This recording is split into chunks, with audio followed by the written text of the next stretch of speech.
Excellent. Hi, everybody.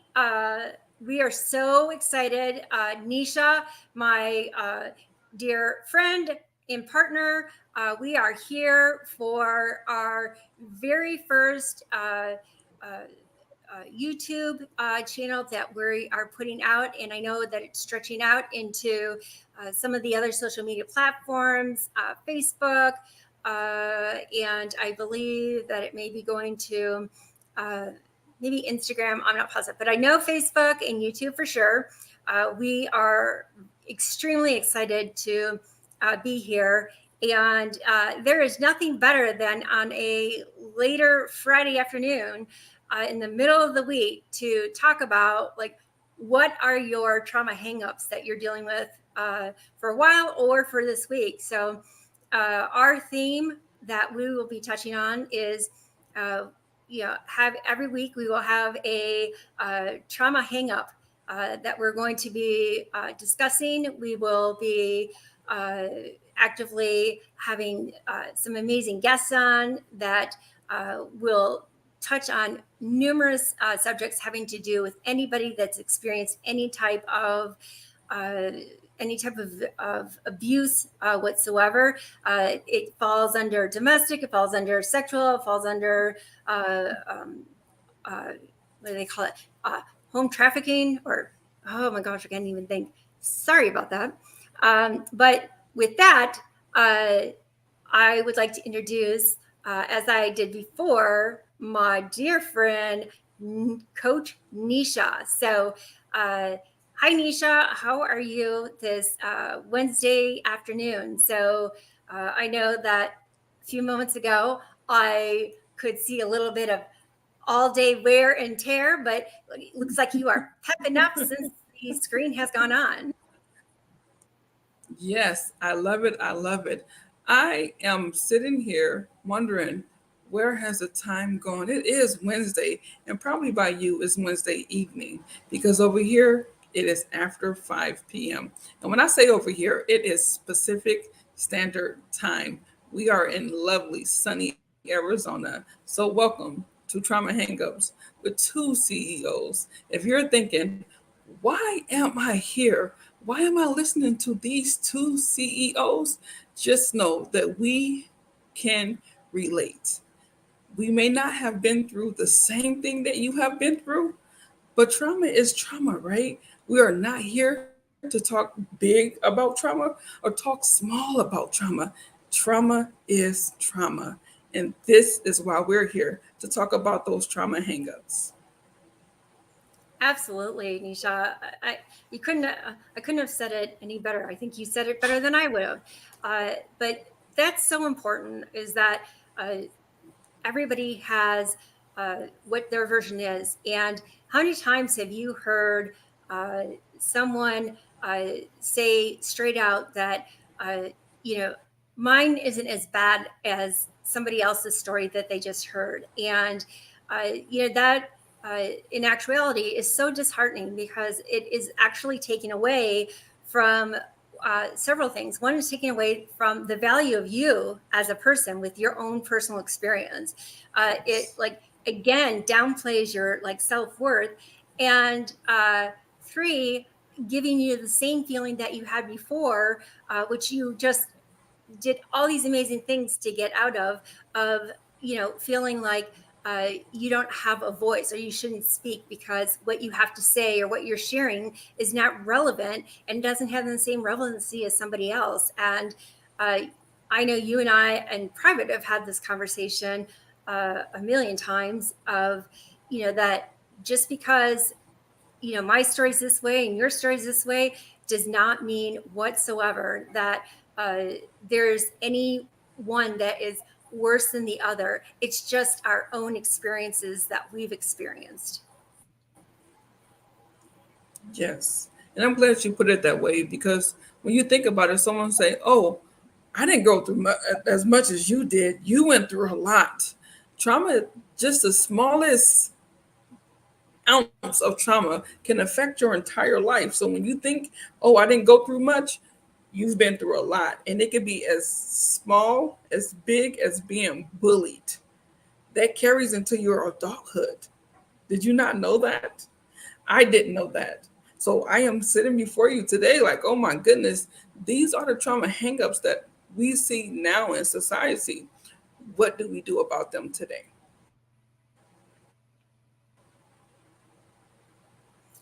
Absolutely. Yeah. So, just as you say that, it makes me think of a uh, quote that I came across when I was going through one of my favorite apps is Pinterest, and I came across this, and I think that it will resonate with a lot of people out there. I know it resonated with me when I saw it. I thought, boy, it was like taking a moment of being able to look in the mirror and see a past version of myself when I read this. So let me just read it real quick. It says, I'm realizing that I've been waiting around for someone to give me permission to live my life. I've oriented my existence around keeping everyone else happy, but never sat down and let myself consider my own hopes and dreams. As people pleasers, will be waiting for permission for a long time.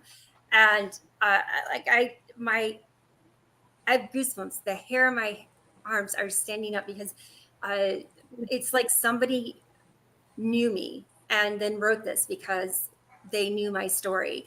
Uh, I, uh, I have for so many years uh, allowed myself and put myself in the position, quite honestly, if I'm being 100% honest, is that of doing whatever I could to make others people's lives easier, do what I could for them, be able to uh, uh, make sure that uh, you know all of their needs were taken care of, and never once and thinking that that feeling I was having was a real sense of happiness and self-fulfillment.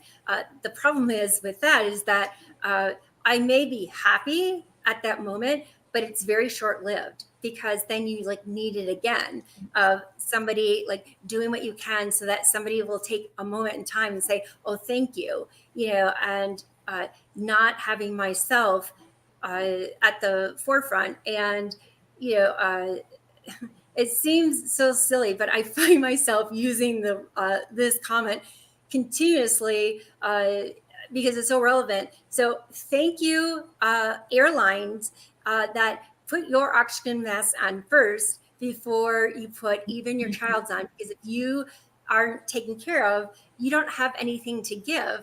And I was always doing things for others, being have you ever got to the point where you let it go, the gas on your car go below empty, and you can like feel the fumes, and you get that anxiousness feeling of like, oh, please just let me make it into Mm-hmm. the gas station. Okay, maybe you haven't, but I have experienced that, and it's that same feeling of being able to you know uh, uh, have your gas tank full. If you're always on empty or just above empty, uh, you don't really have anything to give to any type of friendship, anything with your family, with your children, with any, if somebody's in a relationship or in a marriage, like there is just nothing to give if if you're not on full, or at least almost on full. You have to uh, fill the tank up just like you do with your car, uh, or any other type of motor vehicle. So what I'm positive you're going to say you can relate to this, but I'm going to ask anyhow, like, how much can you relate to that quote right there? To this quote, Yes. oh my goodness, when you started reading it, remember when you said you had goosebumps? I said, somebody must was watching me back in the day too, because I thought I needed permission to heal. I thought I needed permission to forgive. I thought I needed permission to grow. All along, the only permission I needed was from me. I needed to give myself that permission. But I was looking for it my entire life, and it has never came, and it's still not here. So when I learned how to give myself that permission, I no longer became that people pleaser. I operate on the four cup. If my cup is not full, I don't know how to pour into others. So when I realized, like, hey, are you operating from a full cup, or is your tank on empty? You already know when we go on empty, what do? We go to the gas station. So that's what we have to That's do right. in our lives continuously, is continue to fill ourselves up, not with gas, but continue to fill ourselves up so we can pour into one another. And that's why we have women like Kimberly. Since she's operating from a full cup, when she pours into me, now my cup runneth over. How about that? So now we have two full cups. My cup is running over, and I can pour back into her cup, or I can pour back into you, into the community, into women, or I should say, people who have trauma hangups. We have them. We carry them around every day. And people pleasing was one of those trauma hangups that we used to carry around, but not anymore, right? No, I, there's no way I could go back to the person that I can see in the rearview mirror, uh, and it, it's not until I come across uh, so many different things that come up anymore that I really realize the difference between uh, where I'm at in my life now Yes. versus how I used to act or how I would put myself in those positions. And, you know, in all, like, on the table is that, there are moments that, uh, it is hard. Like, it's a hard pill to swallow when you recognize some of the things, that traits that It you used to is. have. Uh, I had this, uh, at times, like this horrible feeling of, like, uh, that is so sad that how you just continually, uh, you know, threw yourself onto people, and continually, like, called, or, anytime you didn't hear or anything was going on, that it would give me this horrible pit in my stomach where I felt like, what did I do wrong? Am I like, is a bad friend, or is she mad at me? Or I can't tell you how many times a day that I was like caught up in, uh, are they mad at me? No, they're not mad at me. They are doing life, and I need to do my own life of, what was, what is satisfying for me. What are the things that, interest me? Is it just, sitting and being with myself and, my two kitties, or is it just watching a movie? I have much more uh, grace and gratitude, for myself as a person. And I quite honestly, which most people who know me would probably say they're shocked to hear it, is that I rather enjoy spending time by myself, doing me and doing things that I want to get done or whatever. And um, I promise you, Nisha, that there was like most of my life thus far has not been that way. It's always, not being unsettled of being home alone, because I feel, like there's like a void because I'm not like interacting with somebody. And what that is me just uh, uh, um, ignoring and not facing the fact that it had to do with me and nothing else. Yes. And I'm glad you said that. So if someone was watching right now and they were going through that, always feeling the need to be seen and heard and to be around others, what would you say to them right now? um, it's a good question. um, you can't you can never, even with ourselves, you can't be upset of where you're at right now. And that's the hardest part of learning where we are right now, is that there are moments where I would like to be upset with myself. But, at the end of the day, uh, is that going to bring me peace over the situation? Is it going to give me a sense of, uh, being in the present of where I am, here today. Uh, and the answer to those is no, it's not going to do any of the above. And so, my greatest, uh, words of somebody who uh, has recently, found uh, moments of wisdom, it would be is that, uh, you know, be gentle with yourself. Life is a process, and if you hear something and you recognize it in yourself, and you're doing that, uh, beating yourself up, self blaming, actually makes the process of being able to actually start taking steps to help yourself. It actually takes you backwards instead of forward. So I would say just acknowledge what you've heard. Write it down. Like what is it that was said? What is there something that either I said or Nisha said that resonated, and it just kind of like, wait a minute, like I've done that before. I have absolutely made that mistake, or whatever it is that write it down. And once you write it down, you can walk away from it. Like you've actually acknowledged it.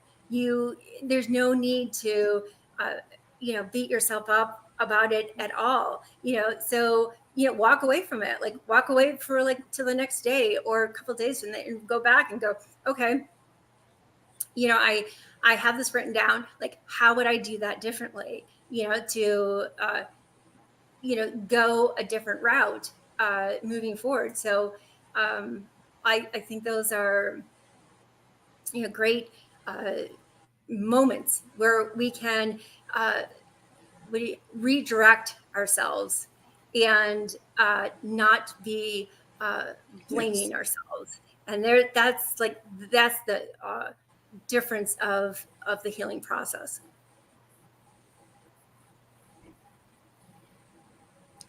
I like that. That definitely helps a lot. I remember when I first started journaling, I was afraid to write because I didn't know what I would write down. But looking back now versus where I am now, writing things down helped me so much because I was able to see outside of my head. You know how you have so many things going on in here, like especially victim blaming. You start blaming yourself. I did it to myself. Why am I like this? When you write things down, it comes to life. Like, oh my goodness, I didn't know I thought of myself like that. I didn't know I had so much self-doubt. I didn't know I had so much fear. I didn't know I was ashamed of who I was. So when you write it down, you start to connect the dots. And that's what we need to do in our lives. Connect those dots. They will set you up for success. And when we say success, it's not just, oh my goodness, I am healed. Healing takes a lifetime.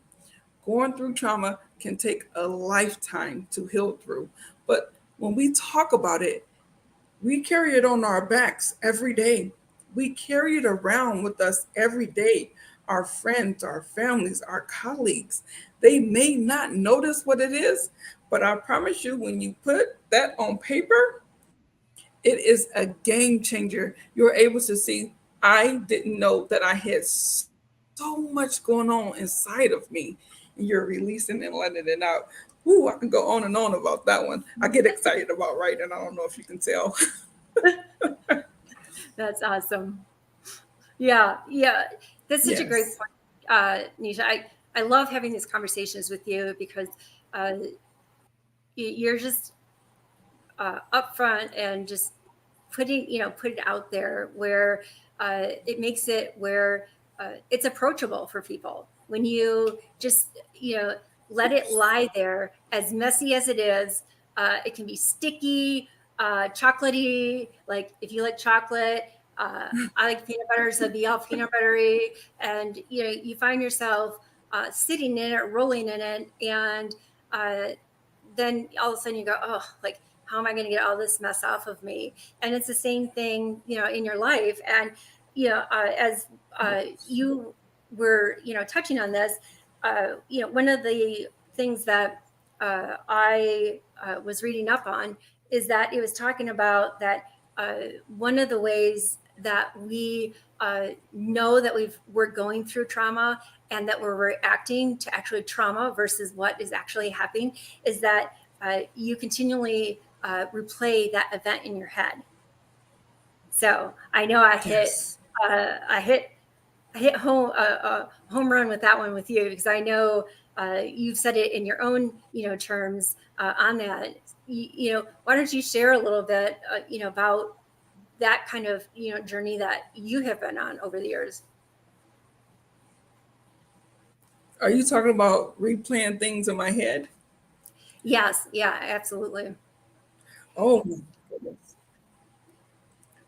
Throughout my childhood, I used to blame myself for things that I had no control over. But as a child, we don't understand that we don't have control over these things. So I used to constantly replay the events like as if it happened yesterday. Like I could just talk about it as if it happened yesterday. And the more I talked about it, I cried. I cried. I didn't know how to separate from it. It was me. It happened to me. So the more I replayed it and replayed it, I just became ashamed. I can't believe I allowed this to happen to me. The more I got older and started writing things down and understanding that some things are out of my control. Some things are out of my control. I could replay an event right now that happened in my childhood and it does not affect me emotionally like it used to because I have learned how to heal through those parts of my childhood. Now, when we talk about these events like we're talking about today, it's like, oh, that did happen. It's not so sore like a sore thumb. We can talk about it and I can say a thumbs up. And it's not to relate to anyone, it's just to show people there is hope. If I can heal through it, so can you. It doesn't matter how long it takes. Trauma can show up in your life and trigger you in so many different ways. Remember, when I kept planning it in my mind, I was re triggering myself. I was, not anyone else, it was me. But now when I talk about it, I'm replaying it in my mind. It's not so much of a trigger because I have tools and resources that help me through those moments. I love it. I love it. I love it. Oh my gosh. So let me put this right on the back of what you're saying, uh, because it's like you set me up perfectly. I should go golfing with you. Maybe I'd actually have a chance to like do something that resembles like the word golf. And so is that uh, shame, guilt, self blame? Any of those words like sound familiar to you? I, uh, for myself, I found that uh, things that I recognized when they went awry, uh, you know, it's hard not to know that, like, okay, where that there's a mistake or things are have come to a hit a dead wall, and you gotta like figure out what to do with all of that. And the worst part for me was that I felt um, like it was hard for me to be able to reach out and say to anybody, especially my family, that uh, you know uh, I made a mistake. Like this decision was a bad decision. Like I screwed it up because I felt this like sense that I was supposed to be, superwoman. Mhm. That I was supposed to be able to. Everybody always said to me, Kim can handle anything. And so what I heard in my brain was that, uh, you know, uh, so nobody feels like they need to help me. Nobody reaches out to like see how I am. And so I have to, no matter if it's a bad choice or not, I felt, uh, uh, like I had to make a rash decision in order to be able to, uh, take care of whatever was, at hand. And so I was literally setting my own self up for, you know, um, a decision that not uh, not completely thought, fully thought through. I also did not reach out to people, even a therapist and I'd been to a number of therapists, at that point. And even when I was in therapy, I would feel, it's supposed to be a safe space where you're able to, you know, un, uh, lighten yourself by lighten the load by letting all of Hmm. that toxicity of that's built up from your experiences, and have someone that is not going to make any opinions or assumptions on you. And uh, it's hard to have effective therapy when you specifically are too ashamed to be able to fully divulge what the whole story is. So, they're trying to help you, but they can't really help you because they don't really know the depth of the story. And uh, it is a horrible, horrible, horrible spot to live your life in. And I spent over 25 years, probably close to 30 years in that spot. And I, you know, I felt horrible physical signs. Like I would like, like to like try to get a breath. Like I just couldn't take a full breath. Or if I would try to go to swallow, I felt like there was a knife in my throat. And I felt that all the time. And I felt very heavy.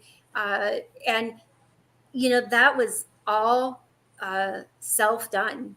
That was not, uh, anyone's doing on me, because that's separate from things, experiences that I had that I'm not responsible for.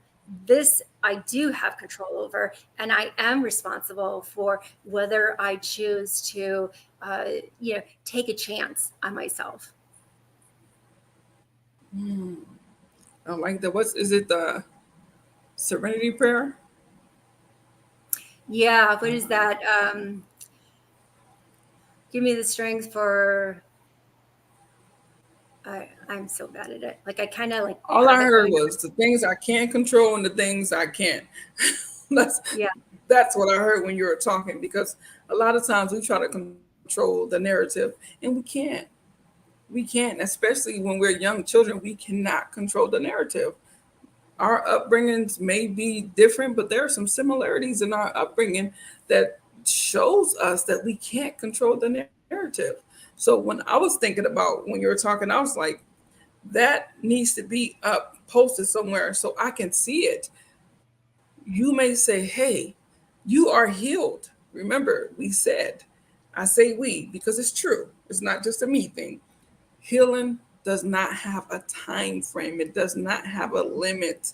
Trauma does not have a time frame, it does not have a limit. Some things we can control and some things we can't. So when we step back and take a look, your narrative may be different, but what are you trying to control in your life?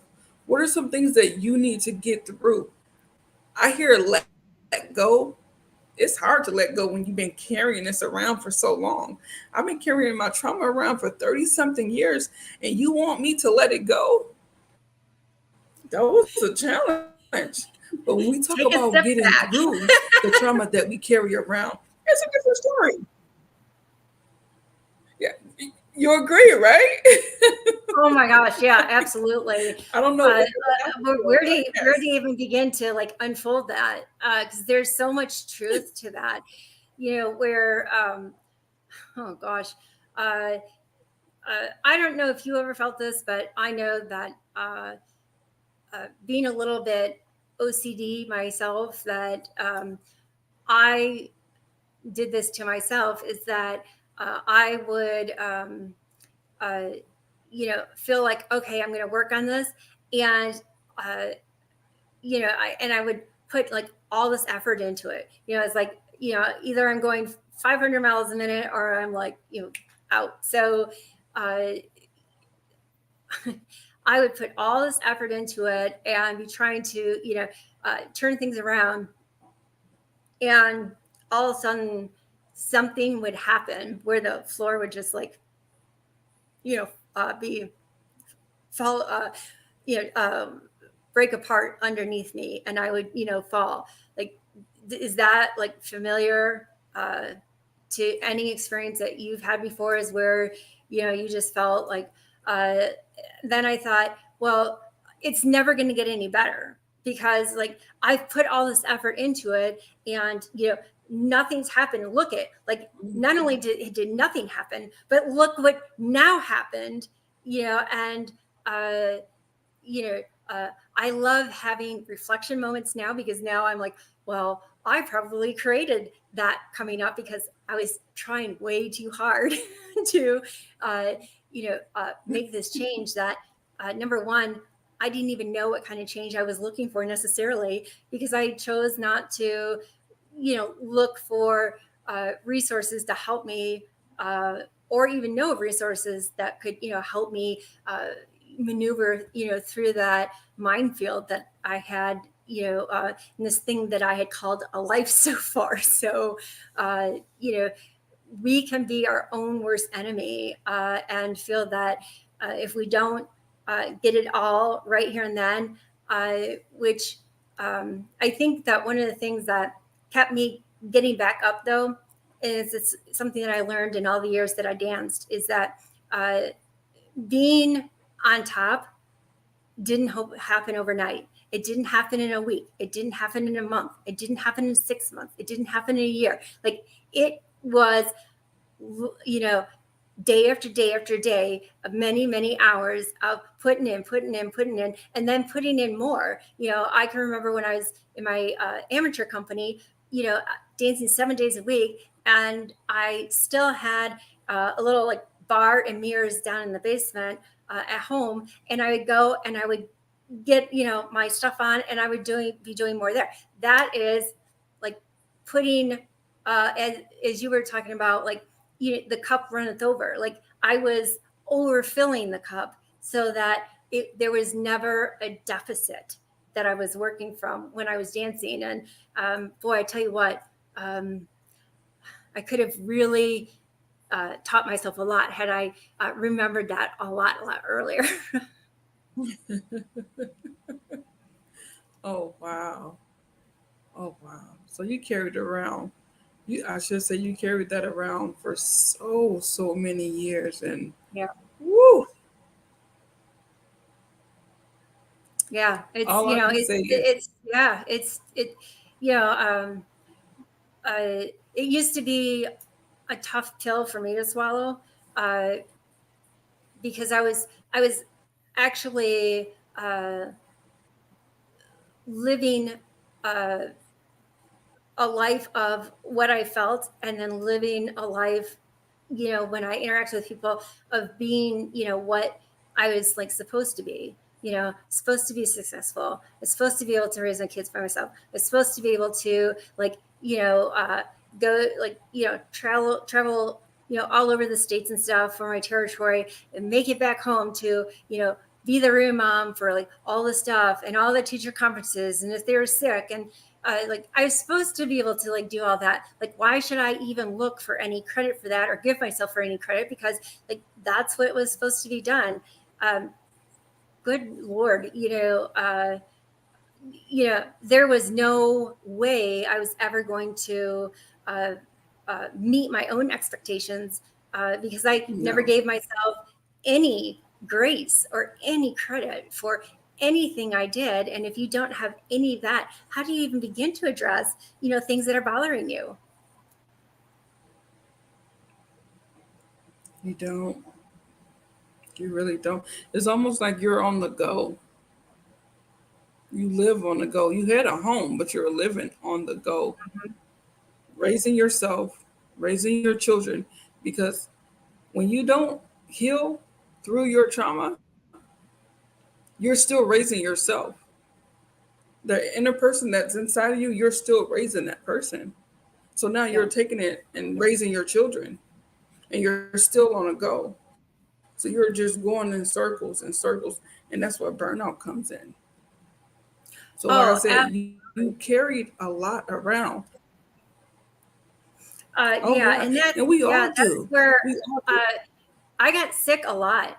I wound up with, uh, tons of sinus issues, with, upper respiratory infections. And I am certain, even though there's, the family history, I am positive that the years from my childhood all the way through up to when I was diagnosed with breast cancer, that 100% that the amount of stress that I had carried inside because I internalized everything, that that's what happens when you have all that toxicity in you and it has no place to go. Is that you may not pay for it today, but you'll pay for it. you know it will pay forward, and you will then pay the price Yes. for it. And uh, I know that I definitely have. Is that uh, um, that breast cancer, every ounce of every surgery I went through, every you know awful day that I had with it, um, you know, it very much was another journey of relooking at my past and saying, uh, you know, how could you have done that differently? How Mm. could you have given yourself space and be okay with just being in your own space, and letting those arrive when they're ready to arrive, versus being anxious of like, why aren't they here? Why isn't somebody calling me out? Why isn't, like, you cannot live in that state. It is very I know that there has been tons and tons and tons of data put out there of the amount of uh, uh, health problems we can cause ourselves by Yes.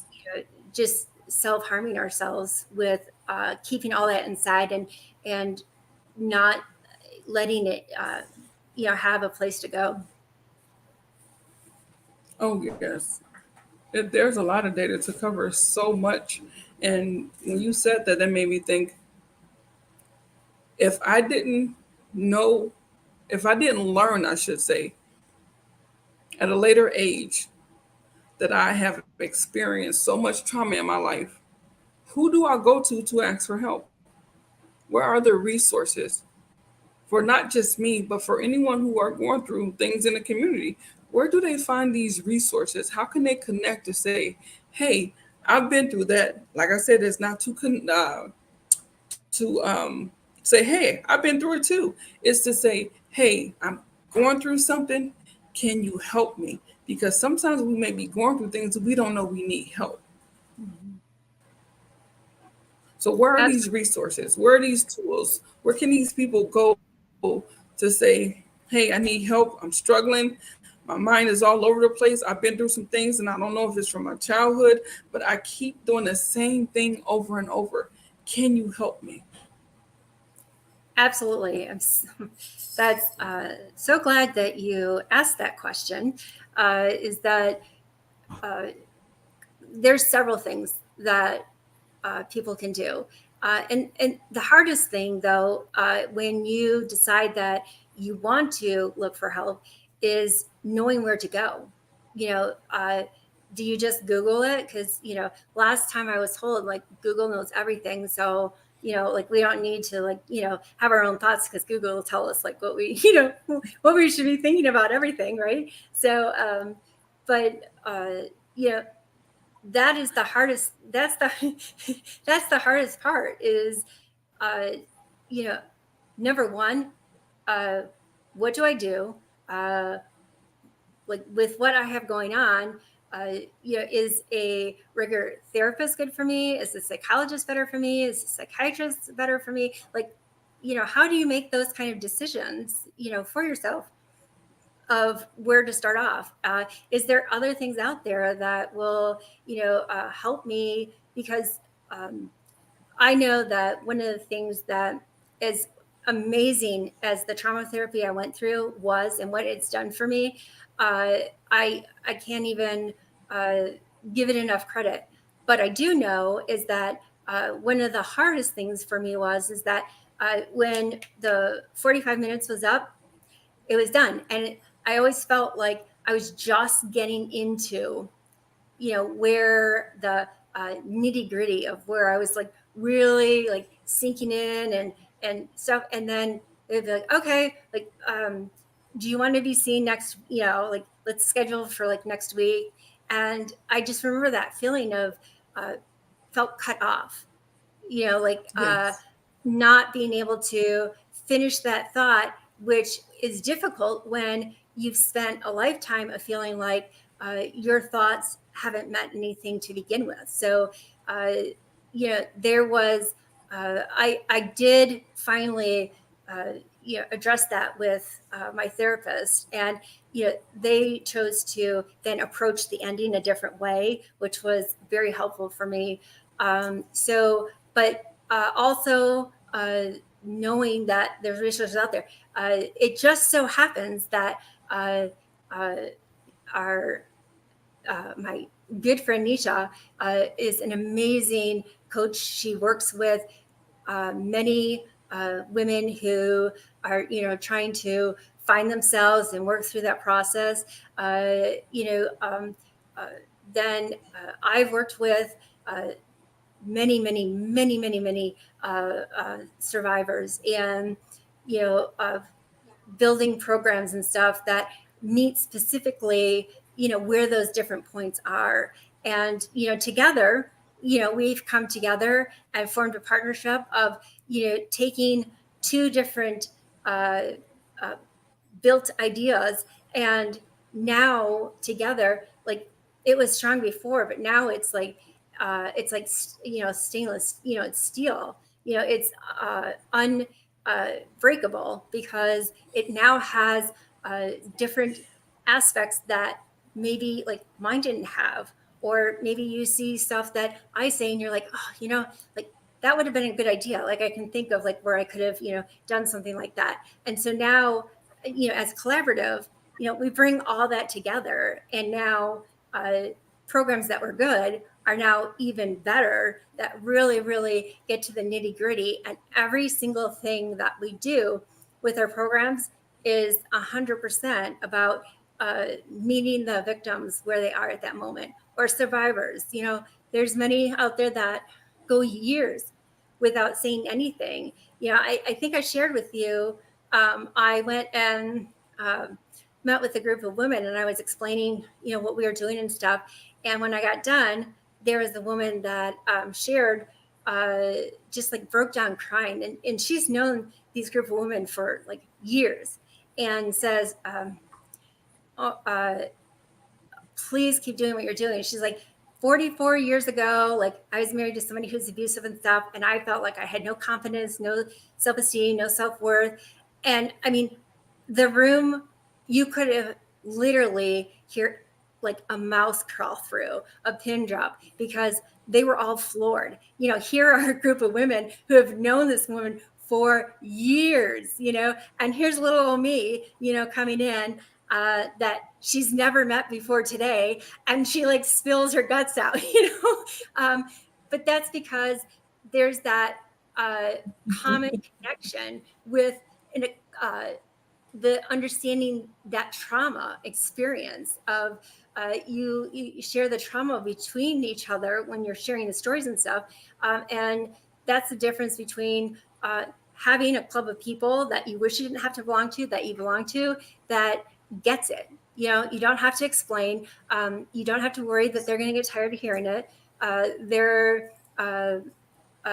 they know exactly, most of the time, things that, especially if they've, been around you for a little bit, of exactly what it is you need to hear, because they've needed to hear it. And so it just makes it so different, having that community. And that's one of the things that not only here, but with the company that we have, merging together, uh, that it's about that community. Like, what do we need to do to work together to help you, start, coming into contact with what you're feeling inside, and feeling like you can open up. Yes, yes. Oh, I love it. Envision you, right? And Envision you, right? yeah, Oh, I love and it. yeah, that's exactly where it didn't take me long to come up with the name, because I can remember for years when uh, things were not good, and whether I was in that uh, bad marriage or a relationship I should never try to dating, and like I should never been in it to begin with. Uh, that I can remember at night laying in bed and stuff, and I would envision myself of being in a different spot of whatever that was, whether it be something, and I always envisioned myself, having my own company and working, with women and stuff. And did it happen in the time span that I was looking for? 100% no, it did not. But I would never have been ready to be where I needed to be, to be able to give others what they needed, because I hadn't taken care of myself first. So, uh, you know, I don't think that I would have been as impactful to so many victims and survivors that that you and I come across. Is that uh, it would have been a very shallow you know uh, speech or program that I would have given for sure. Right, right. That is so true. That is so true. So, envision you. What is your company's name? It is Envision You, domestic, sexual, and human trafficking, violence victim services. So it's a Mm, lot of adjectives in there, or not adjectives, but a lot of words in there. So we just kind of shorten that and just call it Envision You, D DSVVS. So there you go. It covers, makes it short and sweet. oh, it does. I love it. I love it. Well, if it's one thing that you can share with our community about carrying around trauma, I say heavy trauma, what is something you would share with them? Um, Carrying around heavy trauma, it's like having, um, have you like ever, filled your purse with so much stuff, and you're like, you know, out shopping and stuff, and then you're just like, oh my, you don't say it to anybody else, but you tell yourself, you're like, oh my gosh, this, and your arm starts hurting, and you're like tossing it back and forth, looking to see if the next place has a cart so you can set it in there, because it's too much to carry. It's the same thing when you are carrying around excessive trauma. It weighs very, very heavy on you, and it can have a multitude of not only physical effects, but you can become hypervigilant in snapping on responses, because you are already defending yourself before hearing what is said, and not understanding that there was nothing being attacked on you. It was just a simple conversation or a simple comment. But when you're carrying that trauma around, you can't get past that guilt and the shame and the self-blaming, because like who else would there to be blame about it? It's got to, like, it obviously is me. So that is what is super super important, is to have uh, to find ways to get rid of that, those huge heavy garbage bags that you have on your back of boulders, or whatever analysis you want to use, a weight around your neck, or any little one that's out there, will suffice in explaining just what it feels like to have that much trauma. And I had, even before I wound up in my first marriage, I had already had a ton of trauma that I hadn't dealt with, at all. And on top of it, the one thing that I loved in the entire world to do that defined me was taken away, by acts, by chance. And so then I was not only dealing with all the trauma that I, gone through as a child and as a teenager, but now I was also going through an identity crisis of, who was I? Like, what could I do with the rest of my life? Because, at 21, like, you have your whole life planned out, right? Uh, Yeah. Nothing could possibly change. That's like, what's in your foresight, what's ahead of you. So those were all really, really difficult, uh, things to try to deal with. And so if anyone is dealing with such heaviness, uh, I just want them to all know is that uh, we see you. Like, we may not see you through the screen right here, but we see you from the perspective that we understand what that means. We understand what that feels. We understand the issues that it brings up in your life. Like, we understand every single one of those things. Uh, and uh, within 2 seconds could share a story that will make you feel a lot better. So, uh, and then also is that, like, uh, stop holding yourself accountable. Like, stop, just stop. Instead of saying, like, how can you beat yourself up more? Which then, when you want to try to, like, do better at, like, your job and get advancements and stuff, you're actually prohibiting yourself from, like, achieving those things. So turn that, like, how can you turn that around, and take the power of what you've gone through and say, like, this did happen. Like, I did screw up here, or I did go through this. Like, that is, horrible. I'll give you a perfect example is that I think it was, I don't know, it was just recently. I was speaking with my daughter, and she had mentioned something. It's irrelevant exactly what it was because I can't remember the top of my head, but I remember it wholeheartedly because of the fact that I said to her, I said, I'm sorry that this is how you're feeling. I would love if there was nothing more that I could do than press a reset button and go back and redo that. But there is none. So I can be Mm. here right now and I can do whatever is possible to feed you from my mistakes for, as a resource for you to see how to do things differently. So, maybe those things happen so that I could be that example for you, so that you could do things, differently. So, uh, you know, like, give yourself a break, take a breath.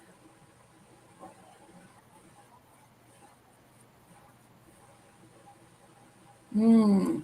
Those are awesome, good ones. If you didn't take anything from that, I would advise you to take notes. Sometimes when you're listening, it's hard to write. Listen to it a second time, and then that second time, something might connect with you. Let me write this down. That's when it all starts, when you start writing. Because remember, writing is a form of releasing. So when you're writing, you may feel ashamed or embarrassed. You don't want anyone to read it. You can rip it up. You can rip it up, but write it to release it. And if you feel ashamed or embarrassed, rip it up. Or, of course, you have myself and Kimberly who are available to you for as resources as well. We may not have all the answers, but together we could come together and help you to get through those trauma hangups that you have and that trauma that you've been carrying around your whole life. Absolutely. Well said, my friend. Well said. Uh, I can't believe how quickly time goes when you have a conversation. And nothing like, putting yourself, like, right out there and talk about all your dirty laundry and how quickly that goes. So, and know that you've, like, barely touched the surface of the years. So, You know, I so appreciate you, Nisha. I am so excited with this journey that we will be on with two CEOs talking talking trauma hangups. Uh, we all and it doesn't have, sometimes it just like, it doesn't have to be some devastating thing. It can be, maybe it's a mistake you made at work that cost you a promotion, or maybe it cost you a bonus, or, what if you went through school and you didn't feel like you fit into the groups that you would have liked to have been part of, and so it had an impact on how you felt about yourself. I just recently said too is that when I sit there and unpack my life, I don't know about yourself, but I know myself. It actually scares me to think of would I have been able to, on top of how I was already feeling, be able to put social media on top of that? Would I have been able to maneuver through that? Because I had no skills to how to do it to begin with, let alone, having it, in my face 24/7. Mm, mm. That's a good topic that we can have for another week. We can have it. Trauma Absolutely. and social media. Oh, goodness. I know. Well, and there's the key, my friend, is that we have a uh, we have a huge. We don't have a bucket. We actually have a full size garbage container of of things to pull from that have to do with trauma, because trauma bleeds into uh, our emotional state being, effects from emotional abuse, effects from uh, um, uh, psychological abuse, sexual abuse. If you've been human traffic, like, all trauma like bleeds into every single thing we do every day. So with that, you know, we we'll either be sitting here talking just between the two of us, or we will have a guest that will talk on something specific that is around what our trauma hang up of the week is. So we will definitely be making sure that we provide as many different opportunities for you to start clicking that maybe change is right around the corner for you. I love it. So, with that said, I just want to uh, thank all those who may have turned in, any of those who listened to the recording. We thank you for the time that you're taking to listen to those. And if there's anything that either Nisha or I can do or help, we are absolutely here for you. So, when we have it posted, it will always have all the uh, contact information, so that you can get in touch with us should you need any resources, questions, or help with anything. So, with that, I'm going to say uh, goodbye, and I look forward to seeing you all next week. And uh, what are all the last uh, amazing like thoughts you have to throw out there, Nisha? You are not your trauma. You are a part of your past. Oh my gosh, that is so good. I love that. Yes. Oh, that's amazing. Well, uh, I adore you, my friend. Uh, Thanks for being here, with me today, and uh, allowing me to do lots of talking today. So I'm sure there'll be many occasions where you will do most of the talking. So with that, we look forward to seeing you all next time, and we wish you nothing but the best. And Yes. as Nisha said, your trauma does not define you. So with that, go take on the evening, go take on the rest of the week. And we'll look forward to seeing you next Wednesday at 8 p.m. Eastern, 7 p.m. Central, and 5 p.m. Mountain Pacific time right now. So take care, and we'll talk to you later. Bye-bye. Yeah.